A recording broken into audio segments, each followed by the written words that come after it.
Good morning. Ngasigi irai numit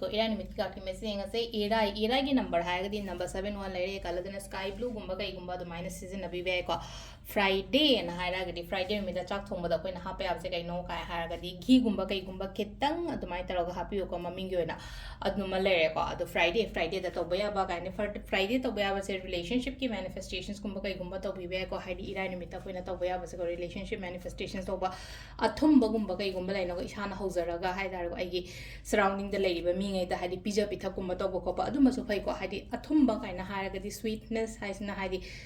afaba positive kaino create tawidana ko adu gi damak tani ko en haijai sa adu dum ta obe ko hadi Friday numit ki ko na to ba ban haraga de ko da ham da ko card message yenga se adu ga timing afaba sa be yenga se ko ngasi bena timing afaba ke ke like hyper to adu dum su yenga se ko sile ko ahan basi da le re ani shu basi da le re om su basi le ko first card second card and third card ko hadi first card khan ba yenga se ko hadi first card khan ba ngai gi oina silai se kai no hai card da ko ketang hai tara ko sile na gi sa se hiding daba honing daba khara power ko energy se khara low oiba energy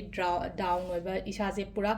drain tawraga leibagi type ta malai se leibe ate ko sumaina haidi ai do sumaina phamaga natraga hai tare ko exhaust oraga legadaba matam nate ko hogot lo to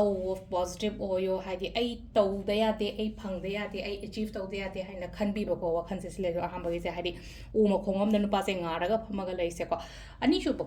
card sina kari no ani shu ba card sina hai sina kai no hai kan something akoi gi relationship kum ba da yam phare ko adu ga haidi mina mating gum mai ngora torok pa ko ngasi gi no se mina mating gum ba kai gum ba to birakpa natraga na hai tare ko hari kui na ga thengna draba maru kumba kai gumba dumaina thengna ba shwai ko kui na thengna draba mi ai life ta gi chat khraba mi gumba kai gumba halak ko lako san hari khangau dana una ba ko pa mai tro ko ahum suba sin silai se ko khudong chaba gumba kai gumba yam lai ko makal khara ko ado lai ba khudong chaba mayam se khitang khara kai no gumba to bi ba hai tare fazana yengaga khandaraga kholaga thabakuma tawbibo ko khudong chaba lai ba mam se ko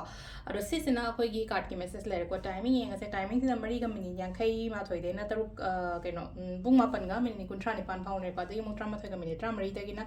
baro ga mini yankai phang re ko nung dang gi na mari ga mini amada na manga ga mini kunthra tare phang re aduga nung dang gi na ni pan ga mini kun manga de na ma pan ga mini ni fu ma pan phang re ko aduga mana trama thoi ga mini tara mari de gi na nungalam dai gi ahunga minute kun taruk phang re ko sisina khoi gi ngasi gi oina afaba timing ko ado sile le khoi gi daily card message se ma'am